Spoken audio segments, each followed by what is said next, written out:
We're on Moed Katan, Per Gimel, Mishnah Gimel, third Mishnah in the third chapter of Moed Katan. We're going to talk about Ketiva, writing.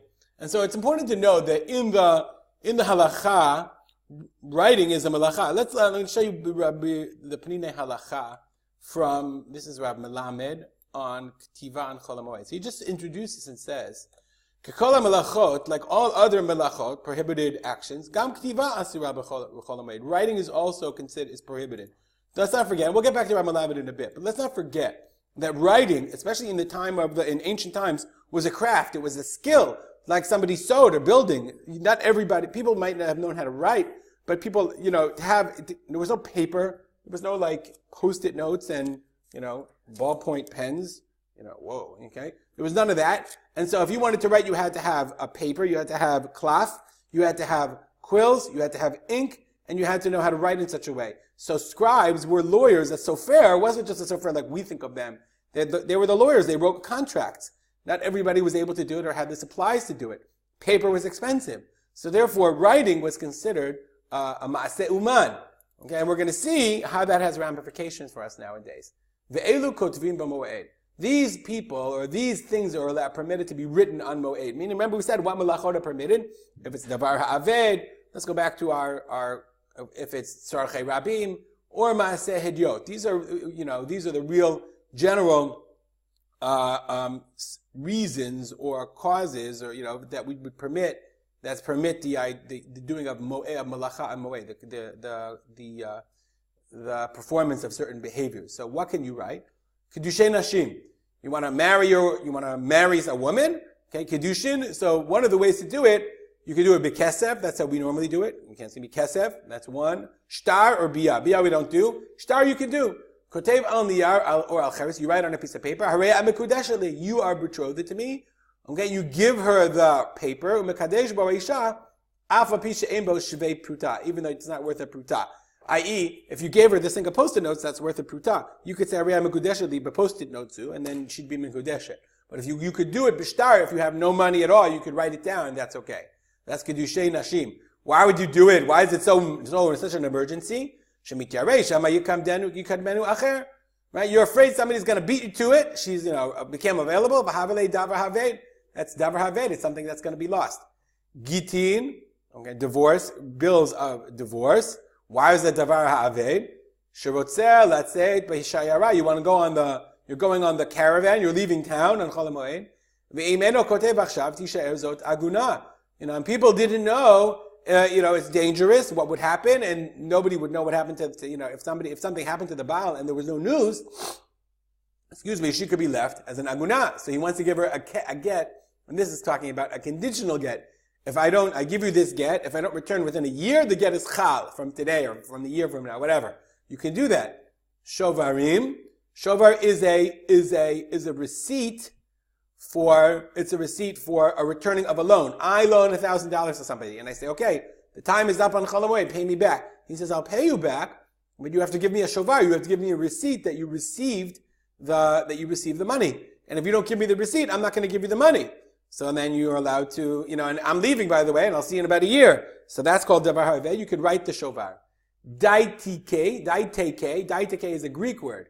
Matnat shchiv meira. Daiteke is basically a will. There's really no such thing in halacha as wills. But if a person, a shchiv meira, that's a very important term, is someone who's on his deathbed. Shchiv meira is lying, meira from evil, from horribleness. So a person is dying, he is allowed to, his requests, his declarations, he says, I want to give the Rolls Royce to Joe. That's considered a gift, his last desire. We honor his last wishes. And so therefore, when he makes those wishes, he wrote daitiki, dait, lemekam, okay? Da te lemekam, daitiki, shedivrei shrimera, the words of the shrimera, kiktuvin ukmesurindam. It's as if he actually did a kinyan and gave it to the guy, so that Rolls Royce belongs to Joe. So we write a document to document that which we wanted to give. So you write that, obviously, it's Chol Hamoed, he's dying, you have to write it down. Matana, a gift. If I want to give somebody a gift, say, listen, I love you, you're my good friend, I want to give you my Rolls Royce. He says, well, can you write me a shtar? Can you write me a contract? Sure, I'll write you a contract, no problem at all, because And he knows that I might change my mind. Nah, I don't want to give you the Rolls Royce. You're kidding? If he pulls out the contract, you gave it to me. Pros bolin. A pros bol is the document in which a person gives over his debts to Beit Din so that he can then draw them after Shemitah. Okay, we've learned about pros bol in earlier Mishnayot. Igrot shum, v'igrot mazon. Shum is from shuma, from evaluation. Where's an igrot shum? Sheshamu beiti nichsei lovev v'nadulam alva. A borrower could not pay, so they took his car. So they have to evaluate the value of the car. So that's shuma. That's an evaluation. Why are they doing this on Chol Hamoed? It's a really interesting question. I don't know. Igrot mazon. Okay. Shemachu beitin et akarka lemazon isha banot. A person had a ketubah, and he promised to support a woman and her daughters. Okay, and then he died, whatever, they have to sell his land. So that's igrot mazon. V'kotvin maitin maaseh beitin al zeh. Okay, and they write, the beitin would record this behavior, and they have to feed her. They have to write down a record of what they had done.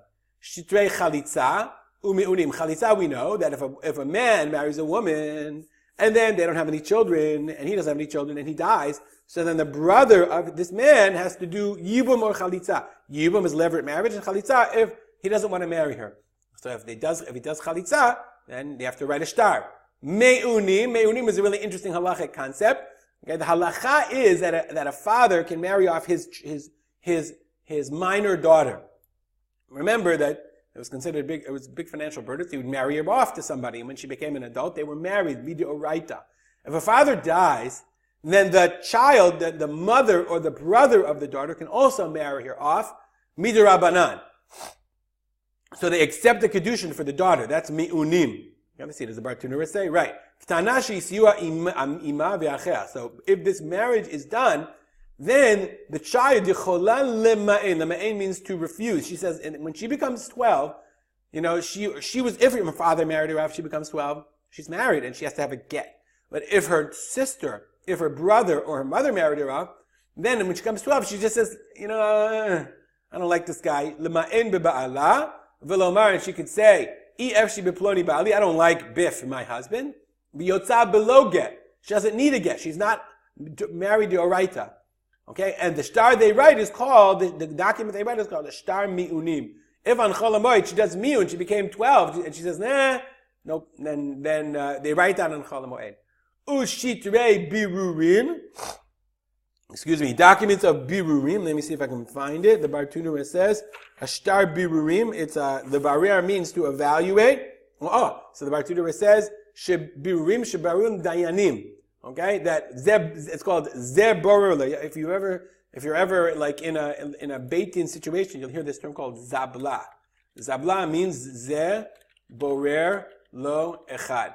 Okay, zabla means let's say I get into a dispute with my friend, so we have to go pick dayanim. We're going to go to Beit Din. Which Beit Din? Who's deciding? So the halacha is zabla. We usually say zeh borer lo echad. Borer pick one judge. And Vizabla, and the other guy picks another judge, and those two judges pick the third judge to be as fair as we can. So we write a shtar about that if we pick judges. Again, I'm not sure why we're doing this on Chol Hamoed. I guess the guy is going away, you have to do it now.